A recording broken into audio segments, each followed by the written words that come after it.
ការមើលមិនឃើញនៅឱកាសនៅក្នុងកំឡុងឆ្នាំ1960ដល់ឆ្នាំ1970ឪពុកអ្នកមានមើលឃើញអាកាសដែលកំពុងតែមកដល់ក្រុមកោះដ៏ស្រងូតស្រងាត់នៃកោះហាវ៉ៃ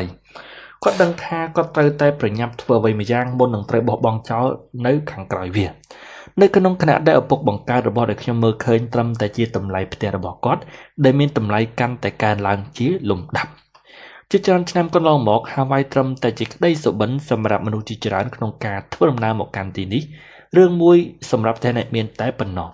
ហើយភាគច្រើនត្រូវធ្វើដំណើរដោយកប៉ាល់ដែលត្រូវប្រើពេលចន្លោះពី5ទៅ7ថ្ងៃចេញកប៉ាល់ពីកាលីហ្វ័រញ៉ាមកកាន់រដ្ឋហាវ៉ៃហើយមនុស្សភាគច្រើនមិនអាចបង់ថ្លៃធ្វើដំណើរពីសប្តាហ៍ទាំងទៅទាំងមកបាននោះឡើយពួកអ្នកមានមើលឃើញការផ្លាស់ប្ដូរដែលកើតឡើងនៅពេលដែលការធ្វើដំណើរដោយយន្តហោះនាំអ្នកទេសចររាប់លានអ្នកមកកាន់កោះហាវ៉ៃដែលមិនត្រឹមតែធ្វើឲ្យហាវ៉ៃកាន់តែធ្វើឲ្យអ្នកដំណើរមានប្រជាប្រិយក្នុងចង់មកលេងប៉ុណ្ណោះទេឪពុកក៏បានបន្តទៀតថាយន្តហោះដឹកអ្នកដំណើរនឹងផ្លាស់ប្ដូរមុខមាត់របស់កោះហាវ៉ៃដោយដែលកសិករមើលឃើញដីធ្លីតម្លៃ$10,000នៅក្នុងខណៈពេលដែលអ្នកអភិវឌ្ឍអចលនទ្រព្យយល់ឃើញថាដីធ្លីនេះមានតម្លៃ$10,000ឪពុករបស់ខ្ញុំមើលឃើញការផ្លាស់ប្ដូរតាមរយៈក្រសែភ្នែកដែលឪពុកអ្នកមានបានមើលឃើញការផ្លាស់ប្ដូរកើតឡើងនៅក្នុងទស្សនៈរបស់ពាណិជ្ជករនិងវិនិយោគិនដែលជាក្រសែភ្នែករបស់មនុស្សមួយគូរឿងរ៉ាវដែលគួរឲ្យចម្លែកនេះគឺថានៅក្នុងឆ្នាំ1960ទៅឆ្នាំ1970ហ្នឹងឪពុករបស់ខ្ញុំមានចំណូលច្រើនជាងឪពុកអ្នកមានឪពុករបស់ខ្ញុំធ្វើការនៅក្នុងអង្គភាពរបស់រដ្ឋាភិបាលដែលបានប្រាក់ខែខ្ពស់ចំណែកឯឪពុកអ្នកមានបែរជាជួបបញ្ហាខ្វះខាតលុយកាក់មួយចំនួនដែរនៅក្នុងចន្លោះឆ្នាំ1960នោះលុយកាក់គ្រប់ខ្សែនក៏ត្រូវតែទៅយកទៅវិនិយោគទុនបង្កើតអាជីវកម្មកកើតថ្មីរបស់គាត់រួមទាំងទិញអចលនទ្រព្យមួយចំនួនដែលច្រើននៅតាមទីនោះខណៈដែលឪពុកអ្នកមានមិនបានទទួលប្រាក់ខែដោយដែលឪពុកអ្នកក្រឡើយហើយជានិច្ចកាលឪពុកអ្នកមានមិនមានលុយច្រើនទេនៅក្នុងកប៉ៅតែគាត់នៅតែតស៊ូបណ្ដាក់ទុននៅក្នុងកំឡុងពេលនោះឪពុករបស់ខ្ញុំមានការត្រៀមខ្លួនច្រើនជាងការវិនិយោគទុននៅក្នុងអ្វីដែលឪពុកអ្នកមានកំពុងតែធ្វើដោយបានប្រាក់ខែខ្ពស់ឪពុករបស់ខ្ញុំមិនបានជួបទៅនឹងបញ្ហាកង្វះខាតខ្ចីលុយពីធនាគារឡើយដើម្បីទិញដីនៅកន្លែងនេះកន្លែងនោះដូចជាឪពុកអ្នកមានខណៈដែលតម្លៃដីធ្លីចេះតែកើនឡើងជាលំដាប់នៅក្នុងខណៈពេលដែលឪពុកអ្នកមានរបស់ខ្ញុំត្រូវដើររកលុយពីបុគ្គលិកធនាគារពីម្នាក់ទៅម្នាក់ពីវិនិយោគិនម្នាក់ទៅវិនិយោគិនម្នាក់ទៀតវាគឺជារឿងលំបាកនៅក្នុងពេលនោះតែត្រូវធ្វើឲ្យមនុស្សមិនទុកចិត្តគាត់ព្រោះគាត់មានលុយតិចហើយមិនមានការងារស្ថិរថែមទៀតផងដូច្នេះទោះបីជាឪពុករបស់ខ្ញុំនឹងស្ថិតនៅក្នុងតំណែងល្អជាងដែលអាចមានបានតែគាត់បែរជាមិនធ្វើគាត់ធ្វើការងារច្រើនក៏ពិតមែនក៏ប៉ុន្តែការងាររដ្ឋមិនមានអ្វីដែលលើកទឹកចិត្តឬក៏មិនមានជាការថែមបូនឺសច្រើននោះដែរដែលធ្វើឲ្យគាត់រវល់លេងហ្គេមហិរញ្ញវត្ថុបែបគាត់មិនគិតថាសុវត្ថិភាពគាត់ទិញផ្ទះសន្សំលុយហើយភ្ញាក់ផ្អើលនឹងតម្លៃផ្ទះរបស់គាត់កើនឡើងខ្ពស់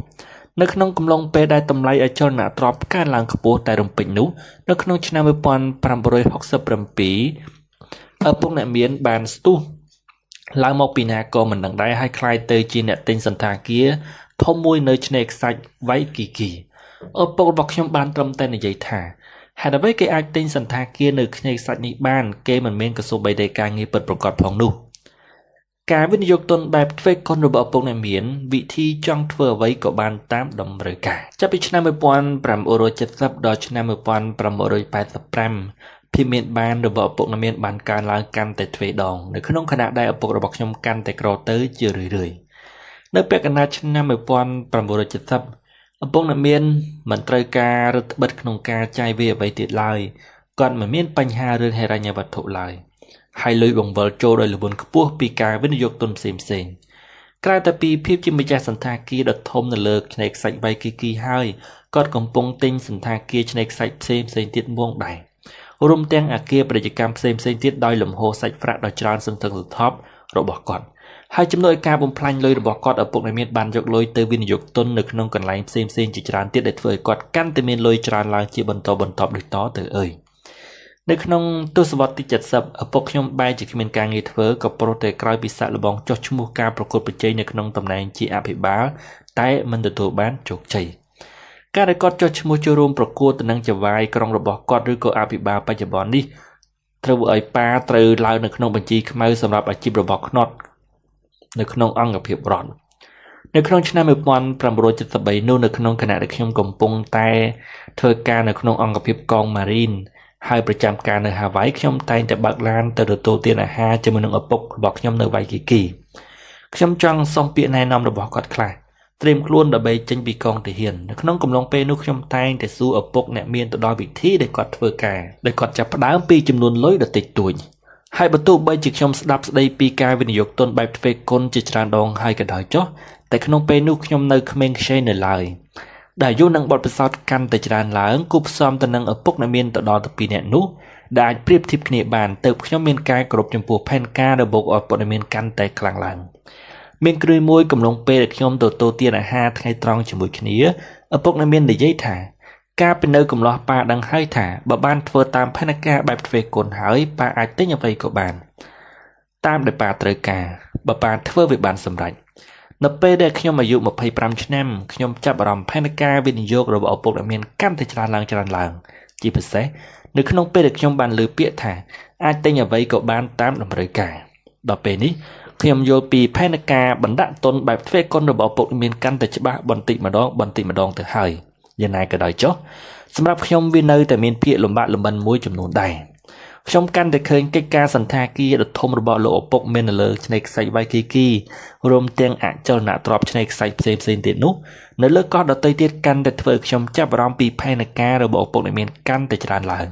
ហើយក្រៅពីនេះវាស្ដាប់ទៅទំនោរជាងផែនការដែលឪពុករបស់ខ្ញុំកំពុងតែធ្វើច្រើនឆ្នាំហើយក៏ដោយចុះការប្រកួតប្រជែងនៅគ្រាដំបូងនៅក្នុងកំឡុងអាយុ25ទៅ35ឆ្នាំជាពេលដំបូងនៅក្នុងហ្គេមហិរញ្ញវត្ថុរបស់ខ្ញុំដឹងច្បាស់ថាកិច្ចការផ្ទះរបស់ខ្ញុំគឺការហាត់ប្រាណបង្កើតអាជីវកម្មវិនិយោគទុននៅក្នុងអចលនទ្រព្យរួមទាំងវិនិយោគទុននៅក្នុងឧបករណ៍ដូចជាបង្អែមរបស់ខ្ញុំ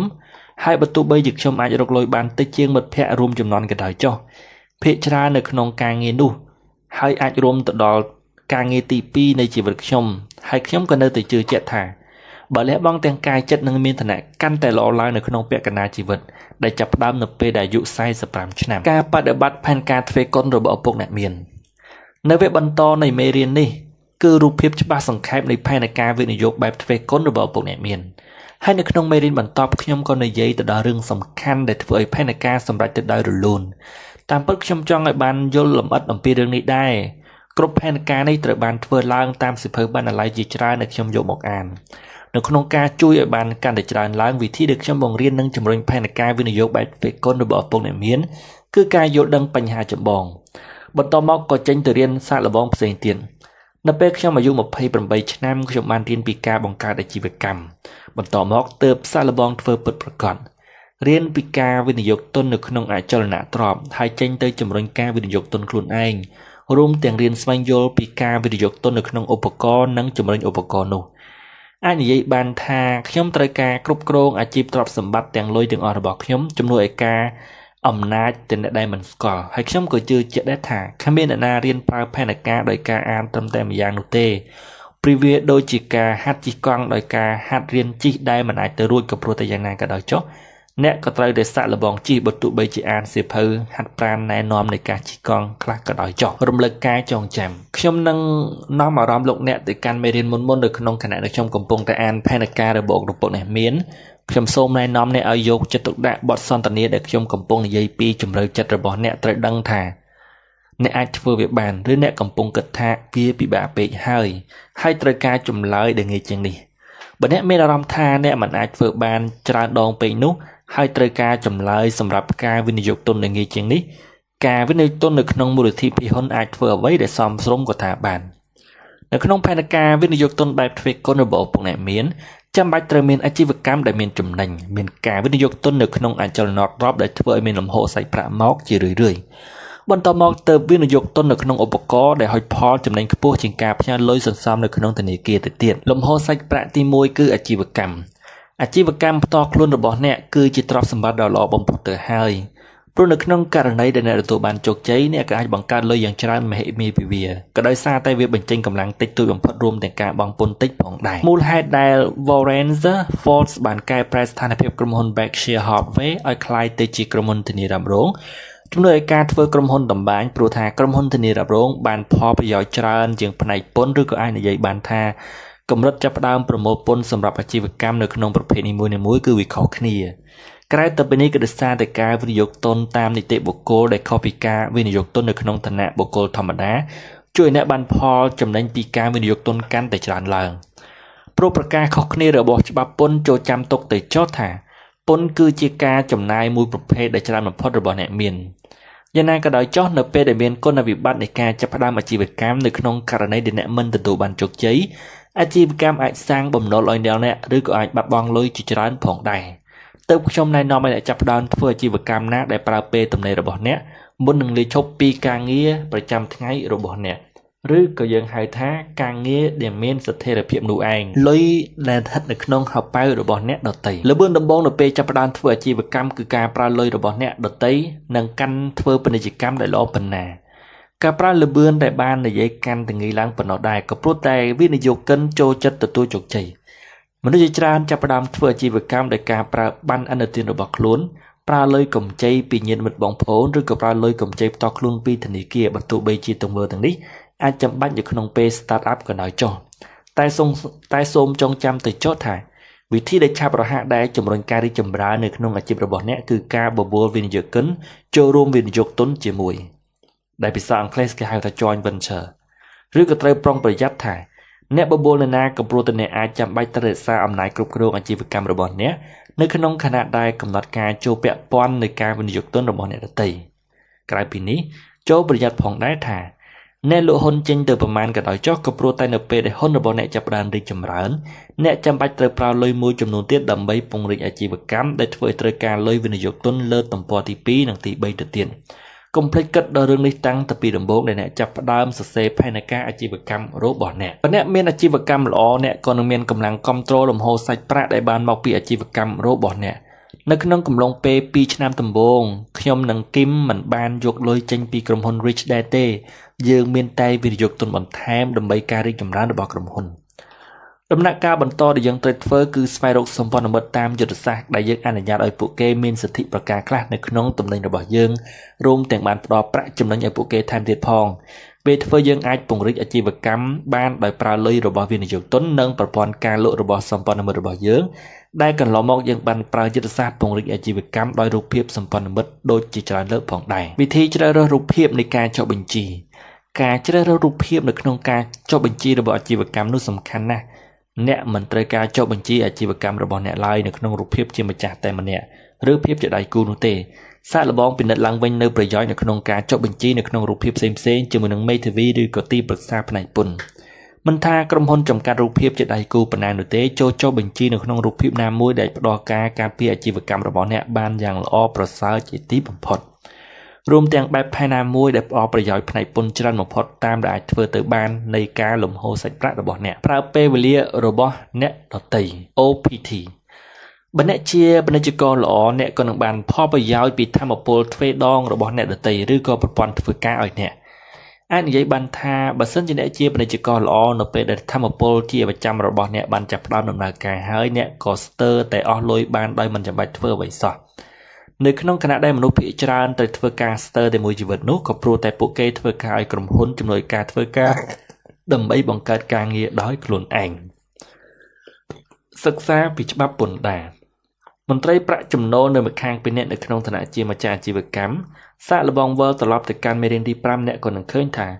ច្បាប់ពន្ធត្រូវសរសេរឡើងដើម្បីផ្ដល់ផលប្រយោជន៍ដល់វិនិយោគិននិងម្ចាស់អាជីវកម្មក្រៅពីនេះការចាប់ផ្ដើមធ្វើអាជីវកម្មទៅជួយអ្នកអាចផ្លាស់ប្ដូរថ្លៃចាយវាផ្ទាល់ខ្លួននៅថ្ងៃចាយវារបស់ក្រុមហ៊ុនដែលពន្ធបានចាត់ការតាមច្បាប់ត្រឹមត្រូវទ្រព្យសម្បត្តិដែលមិនអាចខ្វះបានគឺអចលនទ្រព្យលុយរបស់អ្នកដទៃបុគ្គលិកធនាគារគាំទ្រខ្ញុំឲ្យវិនិយោគទុននៅក្នុងអចលនទ្រព្យសាកល្បងសន្មតមើលថាខ្ញុំទិញអចលនទ្រព្យតម្លៃ$10,000ដោយលុយទាំងនេះដូចតទៅលុយរបស់ខ្ញុំ$10,000លុយរបស់ធនាគារ$90,000បុគ្គលិកធនាគារអនុញ្ញាតឲ្យវិនិយោគិនទទួលបានលំហូរសាច់ប្រាក់អកម្មព្រមទាំងប្រាក់ចំណេញដែលរំពឹងមកពីការលក់ទ្រព្យសម្បត្តិឬគិតបែបងាយៗគឺដូចជាថាធនាគារវិនិយោគិននៅក្នុងលើកនេះ 90% តែវិនិយោគិនគឺទទួលបានប្រាក់ចំណេញនិងលំហូរសាច់ប្រាក់អកម្មនៅក្នុងចំណែកដែលធនាគារវិនិយោគទុនសាកល្បងគិតឲ្យច្បាស់ទៅចុះថានឹងមានដៃគូប៉ុន្មានអ្នកដែលព្រមលះបង់ប្រាក់ចំណេញរបស់ខ្លួន ដែលក្នុងករណីនេះធនាគារព្រមលះបង់ពួកគេត្រូវទទួលយកហានិភ័យរហូតដល់ 90% ហើយអ្នកនឹងបានចំណេញនៅក្នុងចំណាយរបស់ពួកគេធនាគារមិនទទួលបានអ្វីក្រៅទៅពីការប្រាក់ដែលបង់ដោយអ្នកជួលនោះឡើយសាកល្បងដាក់ផែនការផ្នែកហិរញ្ញវត្ថុរបស់អ្នកមានមូលនិធិរួមឯណាខ្លះដែលអាចផ្ដល់ផលចំណេញដល់អ្នកបានល្អដល់ថ្នាក់នេះនោះមានមូលនិធិរួមឯណាដែលព្រមឲ្យអ្នកកម្ចីរហូតដល់ 90% ព្រមទទួលហានិភ័យរហូតដល់ 90% ដែរនោះតែមិនទទួលបានផលចំណេញណាមួយនេះគឺជាអ្វីដែលឪពុកអ្នកមានហៅថាវេទមន្តនៃរូបិយប័ណ្ណអ្នកដាក់ផែនការផ្នែកហិរញ្ញវត្ថុដែលនិយាយថាចាវាយអាចផ្ដល់ប្រាក់ខែឲ្យស្មើទៅនឹងលទ្ធផលរបស់បុគ្គលិកនោះគឺនៅក្នុងអត្រា 1.1 ដែលតិចបំផុតនៃការប្រៀបធៀបអត្រា 1.9 នៅក្នុងអាជីវកម្មអចលនទ្រព្យសាក់លបងរំលឹកមេរៀនទី3រឿងនោះគឺសួរបុគ្គលិកធនាគាររបស់អ្នកស្ដីពីធម្មពលទ្វេទាំង3ប្រភេទដែលធនាគារប្រគល់ឲ្យអ្នក 1. ការធានារ៉ាប់រងការវិនិយោគទុន 2. ការកាត់ថ្លៃបង់រំលោះទ្រព្យសម្បត្តិនាងអស់ 3. ភាពជាម្ចាស់នៅក្នុងតម្លៃទ្រព្យសម្បត្តិដែលកើនឡើងច្បាប់ពន្ធស្ដីពីការបង់រំលោះប្រាក់ចំណូលបើឱកាសឲ្យមានរឿងល្បឿនល្អសម្រាប់ផលចំណេញនិងមហូរសាច់ប្រាក់នៅក្នុងអាជីវកម្មអចលនទ្រព្យរបស់អ្នកនៅក្នុងរូបភាពនៃថ្លៃបង់រំលោះនឹងរឿងនេះហៅម្យ៉ាងទៀតថាលំហូរសាច់ប្រាក់អកម្មដែលសំដៅទៅដល់ចំនួនលុយដែលនឹងកើនឡើងជាច្រើនឡើងនៅក្នុងហោប៉ៅរបស់វិនិយោគិននៅក្នុងថ្ងៃនេះមិនមែននៅពេលពួកគេចូលនិវត្តន៍នោះឡើយមូលហេតុដែលខ្ញុំត្រូវរើសវិនិយោគទុននៅក្នុងអចលនទ្រព្យជាលំដាប់ទី2ក៏ព្រោះតែផលប្រយោជន៍ផ្នែកពន្ធរបស់អាជីវកម្មអចលនទ្រព្យដោយដែលខ្ញុំបានអត្ថាធិប្បាយរួចមកហើយថាសួរអ្នករឿងពន្ធដែរខុសពីផលប្រយោជន៍ផ្នែកពន្ធនៅក្នុងទ្រព្យសម្បត្តិប្រភេទឧបករណ៍ផ្សេងៗបើខ្ញុំវិនិយោគនៅក្នុងទ្រព្យសម្បត្តិប្រភេទឧបករណ៍ទី2នោះជំនួយឲ្យការវិនិយោគទុនផ្នែកអចលនទ្រព្យខ្ញុំនឹងមិនបានទទួលផលប្រយោជន៍ពីធម្មពលទ្វេដែលកើនឡើងនោះឡើយកិច្ចសន្យាទិញលក់កិច្ចសន្យាទិញលក់ធ្វើឲ្យការវិនិយោគទុនកើនធម្មពលទ្វេដងកំព្រួតែជំនួយការទិញហ៊ុនបើខ្ញុំទិញឧបករណ៍ដូចជាខ្ញុំទិញហ៊ុនតែសន្សំសំចៃជាងក៏ព្រោះតែបង់ត្រឹមតែ 1/3 នៃតម្លៃហ៊ុនតែប៉ុណ្ណោះកិច្ចសន្យាទិញលក់ផ្ដល់សិទ្ធិឲ្យខ្ញុំដែលការទិញលក់តាមភាគហ៊ុនមួយចំនួននៅក្នុងតម្លៃដែលយកព្រមគ្នាហើយក៏ដោយចុះកំឡុងពេលដែលបានកំណត់ការទុកនោះកិច្ចសន្យាដែលផ្ដល់សិទ្ធិដល់ខ្ញុំនៅក្នុងការប្រើប្រាស់នៅលុយនេះវាមានភាពទូលំទូលាយនៅក្នុងការទិញហ៊ុនដែលមានតម្លៃហៅថា call option ដែលផ្ដល់សិទ្ធិដល់ខ្ញុំនៅក្នុងការទិញហ៊ុន call option នៅពេលដែលយើងគិតថាហ៊ុននឹងមានតម្លៃឡើងខ្ពស់នៅពេលដែលភាគហ៊ុនមានតម្លៃខ្ពស់ឡើងទៅលក់កិច្ចសន្យា call option ចំណេញពីចំណែកផ្សេងៗទៀតរបស់តម្លៃឬប្រើសិទ្ធិទិញហ៊ុនដែលបានយកព្រមនៅក្នុងកិច្ចសន្យានេះសៀវភៅលក់ភាគហ៊ុនពិសេសការដាក់លក់ភាគហ៊ុនពិសេសគឺជាការដាក់លក់របស់ក្រុមហ៊ុនឲ្យដល់វិនិយោគិនដោយមិនចាំបាច់ត្រូវផ្សព្វផ្សាយហ៊ុនឲ្យបានទូលំទូលាយជាងនេះនោះឡើយការដាក់លក់ភាគហ៊ុនដោយត្រង់នេះភាគច្រើនគឺជាយុទ្ធសាស្ត្របង្កើតតម្លៃបន្ថែមដោយស្ថានភាពលុះពេលបច្ចុប្បន្នកន្លងទៅតម្លៃកើនឡើងខ្ពស់ថែមទាំងជាផែនការចេញពីការវិនិយោគទុនរបស់ដៃគូភាគហ៊ុនដែលជាសមាជិកអ្នកបង្កើត$15,000ឲ្យคล้ายទៅជា$3 លាន$30,000 លានWarren Buffett ចាប់ផ្ដើមបន្ថែមតម្លៃពី$15,000ឲ្យคล้ายទៅជា$3 លានពី$15,000ឲ្យคล้ายទៅជា$30,000 លានWarren Buffett ចាប់ផ្ដើមបន្ថែមពី$15,000ឲ្យคล้ายទៅជា$30,000 លានដោយការប្រើវិធីផ្នែកវិនិយោគទុនបែបនេះតែមួយបើទោះបីជាគាត់មិនបានប្រើអចលនទ្រព្យច្រើនស្មើនឹងខ្ញុំប្រើក៏ដោយចុះមានដែលសំខាន់នោះគឺថាការវិនិយោគទុនបែប fake គុណនេះមានមូលដ្ឋានការប្រមូលលោកការវិនិយោគទុនផ្សេងៗរួមបញ្ចូលគ្នាគួបផ្សំជាមួយនឹងការប្រើប្រាស់ធម្មពលទ្វេល្បឿនដោយការរួមបញ្ចូលទ្រព្យប្រភេទនីមួយៗធ្វើឲ្យលុយ$10,000 คล้ายទៅជា$10 លានបានដោយមិនពិបាករកនោះឡើយក្រោយពីអ្នកបានរៀនពីវិធីនិងបានរៀបចំប្រព័ន្ធរបស់អ្នករួចហើយវាគឺជារឿងដ៏លំបាកនៅក្នុងពេលដំបូងតែបន្ទាប់ពីនោះទៅប្រព័ន្ធចូលនៅក្នុងកន្លែងហើយនោះលុយក៏ហូរចូលមកជារឿយៗជំនួយការហូរចេញពី$10,000ឲ្យคล้ายទៅជា$10 លានយើងអាចធ្វើឲ្យ$10,000ឲ្យคล้ายទៅជា$10 លានបានដោយទ្រព្យសម្បត្តិត្រឹមតែមួយប្រភេទបានដែរទេចម្លើយនោះគឺថា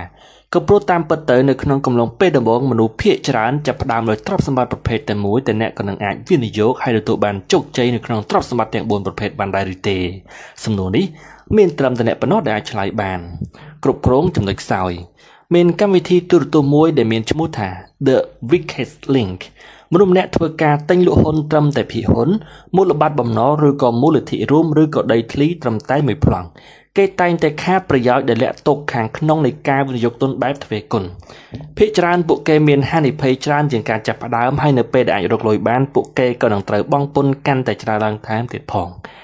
ការដែលវិនិយោគិនខាតក៏នឹងមើលឃើញចំណុចតបភ្ជាប់ល្បឿនផ្សេងៗទៀតដែលស្ថិតនៅក្រោមការទ្រព្យសម្បត្តិប្រភេទនីមួយៗរវាងវិនិយោគិនក៏คล้ายទៅជាចំណុចខ្សោយដោយខ្លួនឯងការសិក្សាទាបឬការលុបលន់របស់ពួកគេធ្វើឲ្យពួកគេត្រូវប្លន់លុយដែលខ្លួនបានទទួលដោយដែលឪពុកអ្នកមានបាននិយាយថាថ្លៃចាយវាដែលខ្ពស់បំផុតរបស់យើងគឺលុយដែលយើងមិនអាចរកមកបានយើងជាអ្នកលបែងឬក៏ជាអ្នកវិនិយោគិនកំពូលចោលដ៏ធំបំផុតគឺក្តីសង្ឃឹមលក់ក្តីសបិនទិញពាក្យកុហកខ្ញុំបានចូលរួមសិក្ខាសាលាមួយនៅក្នុងឆ្នាំ1999ជាពេលដែលផ្សារភាគហ៊ុនស្ទុះឡើងខ្ពស់បំផុតកំឡុងពេលដែលទទួលទានអាហារថ្ងៃត្រង់មនុស្សស្រីម្នាក់លើកដៃឲ្យមកសួរខ្ញុំថាខ្ញុំទៅតែទិញភាគហ៊ុនរបស់ក្រុមហ៊ុនដែលមានមូលដ្ឋានល្អដូចជា XYZ មក500ហ៊ុនតើលោកយល់យ៉ាងណាដែរហេតុអ្វីទៅអ្នកទិញហ៊ុននោះខ្ញុំសួរព្រោះថាឈ្មោះកណ្ដាលភាគហ៊ុនរបស់ខ្ញុំប្រាប់ថាតម្លៃកំពុងតែកើនឡើងនៅពេលដែលខ្ញុំទិញតម្លៃហ៊ុនត្រឹមតែ$55ប៉ុណ្ណោះក្នុងមួយហ៊ុនគេក៏ប្រាប់ថាវានឹងឡើងយ៉ាងហោចណាស់$75នៅក្នុងរយៈពេល6ខែហើយវានឹងឡើងតទៅទៀតខ្ញុំគិតថាគួរតែទិញបន្ថែម100ហ៊ុនទៀតឬក៏1000ហ៊ុនទៀតទៅមុននឹងតម្លៃនោះវាឡើងច្រើនជាងនេះទៀតលោកថាខ្ញុំគួរតែទិញ1000ហ៊ុនទៀតឬស្ត្រីម្នាក់នោះបានសួររកធានារ៉ាប់រងប្រគល់លុយត្រឡប់មកវិញក្រោយពីខ្ញុំជប់គិតមួយសន្ទុះខ្ញុំក៏សម្រេចចិត្តឆ្លើយតបអ្វីដែលខ្ញុំចង់និយាយដោយគិតថាអ្នកណាជាអ្នកបង់លុយថ្លៃអាហារនៅក្នុងពិធីនេះតម្លៃទីផ្សារកំពុងតែកើនឡើងវាគឺជាចំណុចមួយដ៏មានហានិភ័យអ្នកដែលលក់ហ៊ុនឲ្យអ្នកដទៃនៅក្នុងតម្លៃ$55ធានាថានឹងប្រគល់ឲ្យអ្នកវិញដែរឬទេបើតម្លៃនេះវាកើនឡើងរហូតទៅដល់$75មែននោះក្រុមហ៊ុននឹងប្រគល់ឲ្យអ្នកទិញវិញទេបើភាគហ៊ុនមិនទៅតាមអ្វីដែលគិតទុកធានាប្រគល់វិញឬមនុស្សស្រីម្នាក់នោះសួរយ៉ាងអល់ឯកឈ្មោះកណ្ដាលភាគហ៊ុនមានការធានាប្រគល់លុយឲ្យវិញដែរឬទេខ្ញុំនិយាយបន្តដោយមិនឆ្លើយតបចំពោះសំណួររបស់នាងឡើយភោជនីយដ្ឋានភាគច្រើនធានាប្រគល់លុយឲ្យអ្នកវិញបើអ្នកមិនពេញចិត្តទៅនឹងអាហាររបស់ពួកគេហាងទំនិញនិងសំណើផ្នែកអាជីវកម្មយ៉ាងច្រើនទៀតក៏មានស្ទាយស្រដៀងគ្នាដែរក៏ធានាប្រគល់លុយមកឲ្យវិញបើអ្នកមិនពេញចិត្តទៅនឹងទំនិញឬក៏សេវាកម្មដែលគេផ្ដល់ឲ្យហេតុអ្វីទើបឈ្មោះកណ្ដាលភាគហ៊ុនមិនហ៊ានធ្វើដូច្នេះទៅណឈ្មោះកណ្ដាលភាគហ៊ុនមានការធានាប្រគល់លុយឲ្យអ្នកវិញដែរអត់នាងក៏សួរបន្តទៀតតាមដែលខ្ញុំដឹងមិនមានកន្លែងណាធានាទេហើយខ្ញុំក៏តបថាហើយលោកសួរកន្លែងនោះអំពីអ្វីទៅព្រោះខ្ញុំកំពុងតែសង្ស័យថាបើអ្នកសម្រេចចិត្តទិញក៏ព្រោះតែជឿពាក្យទំនាយពីឈ្មោះកណ្ដាលភាគហ៊ុនដែលថាតម្លៃនឹងកើនឡើងពី$55មួយហ៊ុនទៅដល់$75នោះព្រោះអ្នកត្រូវការឲ្យភាគហ៊ុនមានតម្លៃខ្ពស់ឡើងអ្នកកំពុងទិញវាក៏ព្រោះតែតាមពិតអ្នកត្រូវការភាគហ៊ុនរបស់ក្រុមហ៊ុននោះហើយបើតម្លៃវាធ្លាក់ចុះពី$30នៅក្នុងមួយហ៊ុនវិញនោះអ្នកត្រូវការហ៊ុននោះទេឬទេអ្នកនឹងសប្បាយចិត្តទេដែលអ្នកទិញវាមកនោះខ្ញុំគិតបែបនោះទេនាងតបខ្ញុំទិញហ៊ុននោះក៏ព្រោះតែគិតថាតម្លៃរបស់វាកំពុងតែកើនឡើងហើយខ្ញុំប្រកាសថាខ្ញុំត្រូវការវាបើវាឡើងទៅដល់$75ហើយគេប្រាប់ថាវាគួរតែបែបនេះមែនបើអញ្ចឹងឲ្យគេធានាប្រគល់លុយឲ្យវិញផងបើក្រុមហ៊ុនគេថាក្រុមហ៊ុនដែលមានគេឈ្មោះល្អគេគួរតែប្រគល់លុយឲ្យអ្នកវិញដើម្បីអ្នកពេញចិត្តនឹងទំនិញដែលគេលក់ឲ្យអ្នកខ្ញុំទៅហាងទំនិញកាលពីថ្ងៃមុនគេបានប្រគល់លុយថ្លៃអាវសម្លៀកដែលខ្ញុំទិញទៅហើយមិនពេញចិត្តត្រឡប់មកវិញដែលនោះធ្វើខ្ញុំចូលចិត្តទិញរបស់នៅទីនោះជាប្រចាំរហូតមកដល់ពេលនេះនៅពេលដែលម្ចាស់កម្មសិទ្ធិដើរចូលមកបន្ទាប់ពីនោះមនុស្សម្នាក់ដើរចូលនៅក្នុងបន្ទប់ក៏ចាប់ផ្ដើមនិយាយគ្នាបន្តិចបន្តួចអ្នកគ្រប់គ្រងតំបន់របស់ក្រុមហ៊ុនភាគច្រើននោះក៏ក្រោកឡើងឈរព្យាយាមរក្សាអតិថិជនរបស់យើងដោយនិយាយថានេះគឺជាពាក្យណែនាំពីឈ្មោះកណ្ដាលម្នាក់របស់យើងនៅក្នុងនាមក្រុមហ៊ុនដែលជឿជាក់តម្លៃហ៊ុននោះក៏នឹងដើរឡើងតាមពាក្យណែនាំជាទីស្គាល់ជាទីស្រោបនៅក្នុងឋានៈរបស់ជាក្រុមហ៊ុនដែលលក់ទំនិញនោះមិនអាចរក្សាធានាប្រគល់លុយឲ្យវិញបានទេហើយខ្ញុំក៏គិតថាស្ថានភាពណាដែលទៅជាបែបនេះ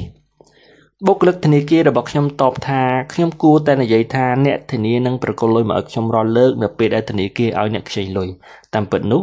មូលដ្ឋាននៃប្រាក់កម្ចីដែលត្រូវការធានារ៉ាប់រងប្រគល់វិញបើអ្នកមិនប្រគល់លុយឲ្យធនាគារអ្នកក៏សំប្រោបឲ្យគេទារលុយអ្នករហូតតតែអ្នកមានលុយបង់មកឲ្យធនាគារវិញអញ្ចឹង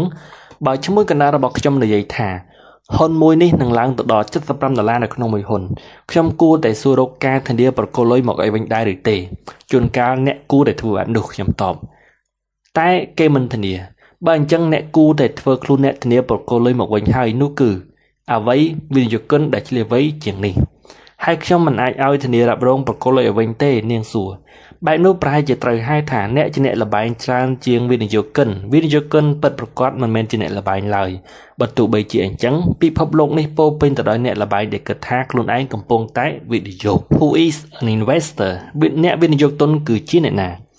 នៅក្នុងសិភៅឪពុកអ្នកមានបង្រៀនកូនសិភៅនេះបានផ្ដោតទៅលើរឿងពីរទី1ទ្រព្យសម្បត្តិនិងបំណុលនៅក្នុងសិភៅនេះខ្ញុំនិយាយរឿងពីរសំខាន់គឺលំហូរសាច់ប្រាក់ cash flows និងប្រាក់ចំណេញពីផ្នែកផ្សេងៗនៃតម្លៃឬក៏យើងហៅថា ORI Returns on Investment នៅពេលដែលមនុស្សនិយាយថាខ្ញុំទិញហ៊ុនឬសំណងព្រោះខ្ញុំជឿថាតម្លៃនឹងកើនឡើងខ្ពស់មនុស្សម្នាក់នោះកំពុងតែនិយាយពីតម្រូវការប្រាក់ចំណេញផ្នែកផ្សេងៗរបស់តម្លៃឪពុកអ្នកមានតែងតែនិយាយថាប្រាក់ចំណេញពីផ្នែកផ្សេងៗរបស់តម្លៃគឺក្តីសុបិនរបស់អ្នកលបែងវិនិយោគិនពិតនឹងគិតអំពីវិនិយោគទុនដើម្បីឲ្យបានលំហូរជាសាច់ប្រាក់មិនមែនដើម្បីប្រាក់ចំណេញពីផ្នែកផ្សេងៗរបស់តម្លៃនោះឡើយមនុស្សស្រីដែលខ្ញុំសួរហ៊ានទិញហ៊ុនតម្លៃ$55ក៏ព្រោះតែសង្ឃឹមថាវានឹងកើនឡើងទៅដល់$75កំពុងវិនិយោគទុនដើម្បីត្រូវការប្រាក់ចំណេញពីផ្នែកផ្សេងៗនៃតម្លៃឪពុកអ្នកមានក៏ប្រាប់ថានេះគឺជាល្បែងនៃក្តីសង្ឃឹមនៃអនាគតមិនមែនជាការវិនិយោគទុននោះឡើយឪពុកអ្នកមានបានបន្តទៀតថានៅពេលដែលវិនិយោគទុនដើម្បីបានលំហូរសាច់ប្រាក់អ្នកកំពុងតែវិនិយោគដើម្បីធានារ៉ាប់រងការប្រកល់ត្រឡប់មកវិញបើអ្នកវិនិយោគដើម្បីការប្រាក់ចំណេញពីផ្នែកផ្សេងៗនៃតម្លៃអ្នកកំពុងតែវិនិយោគទុនលើក្តីសង្ឃឹម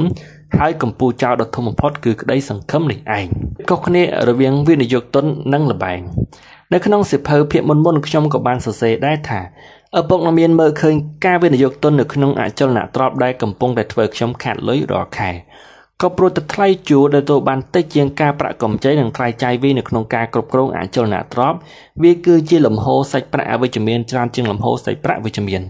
ផែនការជនវត្តភាគច្រើនមានមូលដ្ឋានមកពីក្តីសង្ឃឹមនិងពាក្យសន្យាដែលយឺនយូរវាមានន័យតិចណាស់សម្រាប់ខ្ញុំ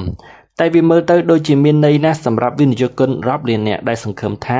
លុយរបស់គេនឹងផុតទៅហើយកន្លងផុតទៅបានជាច្រើនឆ្នាំនៃការលេងហ្គេមហេរញ្ញវត្ថុរបស់គេឪពុកអ្នកមានស្រែកតិចហើយគាត់ក៏និយាយថាមិនចាំបាច់មានចំណេះដឹងតេតិនទៅនឹងផ្នែកហេរញ្ញវត្ថុក៏អាចរកផ្លូវវិនិយោគទុនបានដែរដែលធ្វើឲ្យខាតទុនយ៉ាងច្រើនផ្សារពេញទៅដោយអ្នកជំនាញដែលប្រាប់ថាធ្វើយ៉ាងនេះបានយ៉ាងនេះធ្វើយ៉ាងនោះបានយ៉ាងនេះជាដើមទាំងអស់នេះហើយត្រូវការត្រឹមតែលុយរបស់ដល់ដៃរបស់គេតែប៉ុណ្ណោះ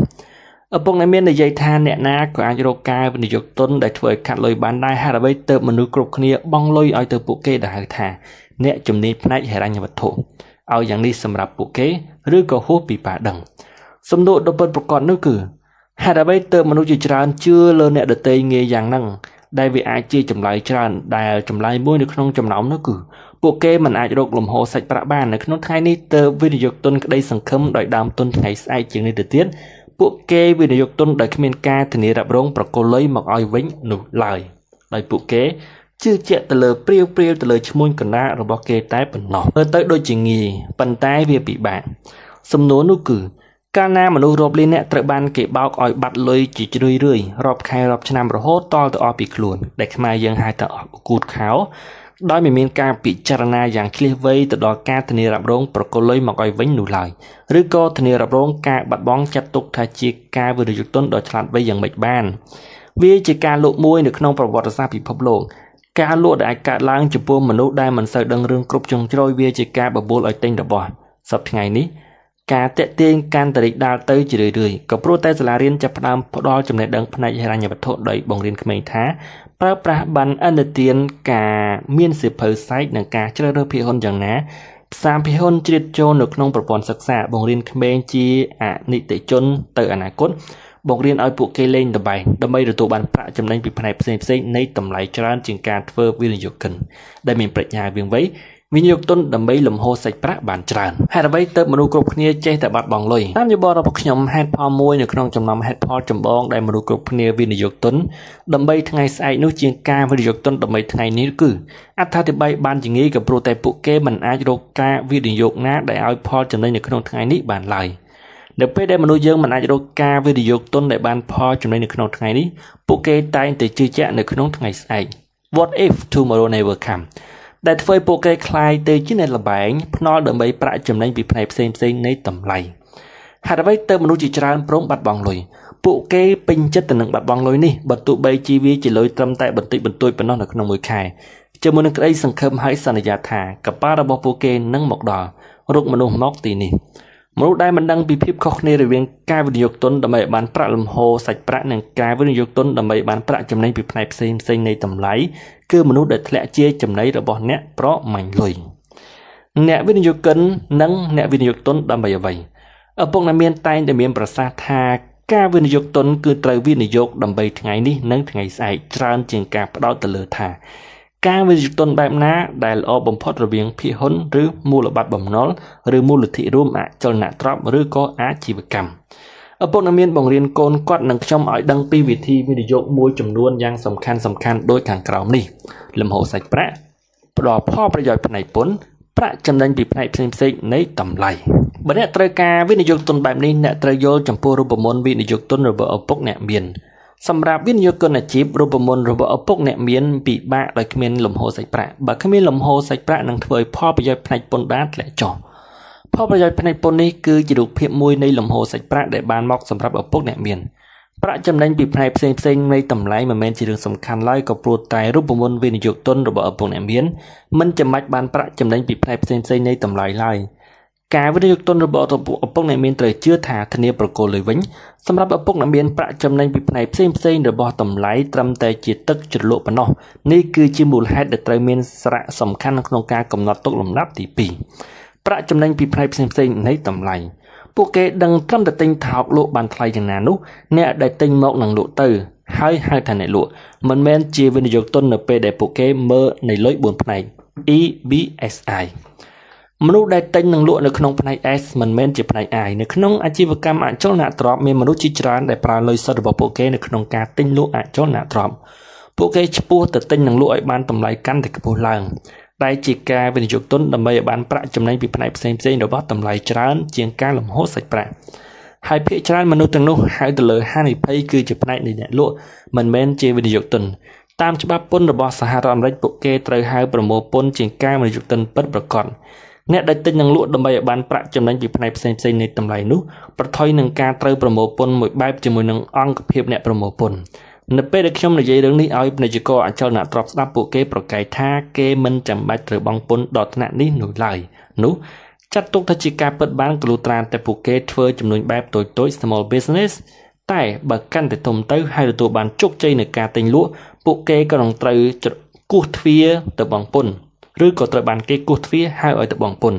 អ្នកត្រូវតែត្រួតពិនិត្យជាមួយនឹងអ្នកត្រួតពិនិត្យបញ្ជីនិងមេធាវីដើម្បីឲ្យបានត្រឹមត្រូវទៅតាមច្បាប់បទដ្ឋានគតិយុត្តនានានៅក្នុងប្រទេសរបស់អ្នកពេលអត្ថាធិប្បាយវិនិយោគិនអចលនទ្រព្យស្ដាប់ខ្ញុំនិយាយទៅដល់ចំណុចដែលខុសគ្នារវាងអ្នកលក់និងវិនិយោគទុនកំឡោះម្នាក់នៅក្នុងបន្ទប់ក៏លើកដៃហើយសួរថាខ្ញុំទិញអចលនទ្រព្យដែលត្រូវបានគេរឹបអូសខ្ញុំជាអ្នកលក់ឬវិនិយោគទុនចម្លើយរបស់ខ្ញុំគឺអ្នកកំពុងតែសួរខ្ញុំស្ដីពីដំណាក់កាលហិរញ្ញវត្ថុបើអ្នកទិញអចលនទ្រព្យដែលត្រូវបានគេរឹបអូសបានហើយដាក់ជួលដើម្បីទទួលលុយសុទ្ធអ្នកគឺជាវិនិយោគិនតែបើអ្នកទិញមកហើយលក់ដើម្បីបានលុយភ្លាមៗអ្នកគឺអ្នកលក់ឲ្យអ្នកទិញនៅក្នុងតម្លៃខ្ពស់ជាងបែបនោះឈ្មោះថាជាអ្នកលក់ដើម្បីត្រូវការប្រាក់ចំណេញពីផ្នែកផ្សេងៗនៃតម្លៃហើយធ្វើឲ្យអ្នកនៅក្នុងផ្នែក S ជាអ្នកលក់ម្នាក់ទៀតក៏លើកដៃសួរថាហើយការវិនិយោគទុនដែលមិនបាច់ដាក់ប្រាក់កក់លើកដំបូងចាត់ទុកថាជាការវិនិយោគិនដែរទេបើលោកមិនត្រូវការដាក់ប្រាក់កក់លើកដំបូងសម្រាប់ការទិញអចលនទ្រព្យនោះម្ដងទៀតអ្នកដែលចម្លើយរបស់ខ្ញុំនៅដដែលវាមិនពាក់ព័ន្ធអីទៅនឹងដំណើរការផ្នែកហិរញ្ញវត្ថុឡើយវាជាប់ទៅហើយអ្នកដាក់ផែនការត្រឡប់ជាលុយដែលមានតម្លៃខ្ពស់ជាងឬអ្នកដាក់ផែនការដាក់ជួលអ្នកក៏នឹងវិនិយោគទុននៅក្នុងរយៈពេលវែងឬរយៈពេលខ្លីសំណួរទាំងនេះនឹងធ្វើឲ្យអ្នកពាក់ព័ន្ធមានមនុស្សជាច្រើនដែលអង្គុយចាំមើលផ្សារភាគហ៊ុនឡើងចុះពួកគេមានសេចក្តីសុខនៅពេលដែលផ្សារភាគហ៊ុនឡើងហើយខកបំណងនៅពេលដែលផ្សារភាគហ៊ុនធ្លាក់ចុះមនុស្សទាំងនោះតាមពិតវិនិយោគិនដែលត្រូវបានប្រាក់ចំណេញពីផ្នែកផ្សេងៗនៃតម្លៃពួកគេហៅថាវិនិយោគិនដែលវិនិយោគទុនទៅតាមចង្វាក់និងតាមទស្សនវិជ្ជារបស់វិនិយោគិននៃក្រុមនេះនឹងធ្វើឲ្យឧបករណ៍មានការប្រែប្រួលនិងមានហានិភ័យសម្រាប់វិនិយោគទុនដទៃទៀតនៅពេលដែលខ្ញុំឮគេនិយាយអញ្ចឹងតម្លៃផ្ទះរបស់ខ្ញុំកំពុងតែកើនឡើងខ្ញុំរកលុយបានក៏ព្រោះថាផ្ទះរបស់ខ្ញុំមានតម្លៃខ្ពស់ឡើងរហូតដល់$50,000ពីតម្លៃដែលខ្ញុំបានទិញមកខ្ញុំក៏ដឹងភ្លាមថាគេជាវិនិយោគិនដែលត្រូវការប្រាក់ចំណេញពីផ្នែកផ្សេងៗនៃតម្លៃបើអ្នកត្រូវការក្លាយទៅជាវិនិយោគិនថ្នាក់កណ្ដាលអ្នកត្រូវតែមើលឃើញពីការវិនិយោគទុនដោយទស្សនៈរបស់ម្ចាស់អាជីវកម្មផ្ទាល់ដោយមិនគិតថាគឺជាការវិនិយោគទុននៅក្នុងទ្រព្យសម្បត្តិប្រភេទណាមួយនោះឡើយ ព្រោះអាជីវកម្មក៏នឹងស្គាល់លំហូរសាច់ប្រាក់ហើយលំហូរសាច់ប្រាក់អកម្មពីផលប្រយោជន៍ផ្នែកពន្ធសំខាន់ជាងប្រាក់ចំណេញផ្សេងៗទៅទៀតអ្នកណាជាអ្នកបាត់បង់ដ៏ធំបំផុតទៅបញ្ហារបស់មេរៀននេះគឺខ្ញុំត្រូវបង្ហាញឲ្យឃើញថាហេតុអ្វីទៅមនុស្សជាច្រើនគិតថាការវិនិយោគទុនគឺជាហានិភ័យហេតុអ្វីទៅមនុស្សរាប់លានអ្នកបាត់បង់លុយរាប់លានដុល្លារនៅក្នុងកំឡុងឆ្នាំ2000ដល់2003ហេតុផលមួយក៏ព្រោះតែពាក្យណែនាំខុសនិងខ្វះចំណេះដឹងមូលដ្ឋានផ្នែកហិរញ្ញវត្ថុក៏ព្រោះថាមនុស្សភាគច្រើនវិនិយោគទុនដើម្បីឲ្យបានប្រាក់ចំណេញពីផ្នែកផ្សេងៗរបស់តម្លៃនេះគឺជារឿងពិតសម្រាប់អ្នកជំនាញជាច្រើនដែលគ្រប់គ្រងមូលនិធិរួមខ្ញុំឃើញថាវាប្លែកណាស់ដែលមូលនិធិរួមភាគច្រើនណែនាំអតិថិជនរបស់គេឲ្យវិនិយោគរយៈពេលវែងតែខ្លួនគេបែរជាធ្វើផ្ទុយស្រះទៅវិញអ្នកគ្រប់គ្រងមូលនិធិភាគច្រើនតែងស្ថិតនៅក្រោមការគៀបសង្កត់ដែលត្រូវរកលុយឲ្យបានយ៉ាងឆាប់រហ័សដោយការទិញតម្លៃថោកលក់ថ្លៃពួកគេធ្វើគ្រប់យ៉ាងលើកលែងតែការវិនិយោគទុនរយៈពេលវែងអ្វីដែលពួកគេណែនាំនោះគឺអ្នកដទៃមិនដឹងអំពីខ្លួនឯងហើយចុះហេតុអ្វីក៏ព្រោះតែពួកគេវិនិយោគទុនដើម្បីទទួលបានប្រាក់ចំណេញពីផ្នែកផ្សេងៗនៃតម្លៃមេរៀនដ៏សំខាន់មួយដែលយើងត្រូវចងចាំហេតុផលមួយនៅក្នុងចំណោមហេតុផលជាច្រើនទៀតដែលមនុស្សគ្រប់គ្នាវិនិយោគទុននៅក្នុងក្តីសង្ឃឹមជាច្រើននិងវិនិយោគទុននៅក្នុងអ្វីដែលជាការធានារ៉ាប់រងនោះក៏ព្រោះតែពួកគេមិនអាចរកវិធីវិនិយោគទុនដែលផ្ដល់ផលចំណេញដល់ពួកគេនៅក្នុងថ្ងៃនេះបានមានហេតុផលមួយទៀតនោះគឺមូលហេតុខ្លះនៅក្នុងសេចក្តីសន្និដ្ឋាននៃសៀវភៅនេះគឺមេរៀនបន្តយើងក៏នឹងសិក្សាអំពីផ្លូវដែលវិនិយោគិនស្វែងរកការវិនិយោគដែលផ្ដល់ផលចំណេញក្នុងថ្ងៃនេះមិនមែននៅក្នុងថ្ងៃស្អែកឡើយមុននឹងទៅកាន់មេរៀនជាបន្តដូចតទៅអីនៃសៀវភៅនេះខ្ញុំចង់បញ្ជាក់ទៅកាន់ប្រិយមិត្តសាវនិកជនទាំងអស់ឲ្យបានជ្រាបទៅចុះថាឪពុកអ្នកមានគ្រប់គ្រងឲ្យមានការស្វែងរកវិនិយោគទុនគ្រប់យ៉ាងដូចជាការធ្វើអាជីវកម្មនៅពេលអ្នកជួបអាជីវកម្មល្អនឹងចាយលុយសុទ្ធឲ្យស្ថិតស្ថេរចូលរក្សាទុកវាដដែលដូចជា Warren Buffett បាននិយាយថា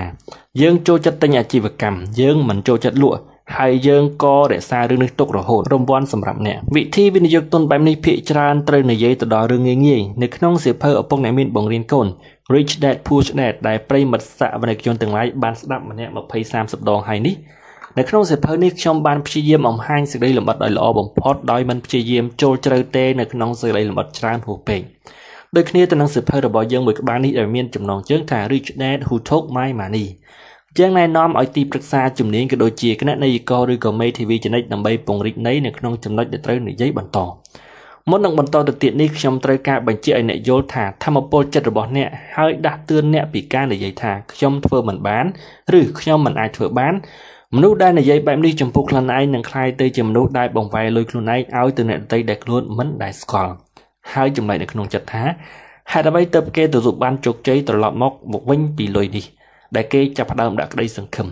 ចូលចាំចុះទៅចុះថាការប្រើសេវាកម្មផ្នែកហិរញ្ញវត្ថុមិនធ្លាប់ផ្ដល់ការធានារ៉ាប់រងប្រគល់លុយត្រឡប់មកវិញទេនោះគឺជាមូលហេតុដែលធ្វើឲ្យអ្នកធានាដែលនឹងឲ្យលុយរបស់អ្នកត្រឡប់មកវិញ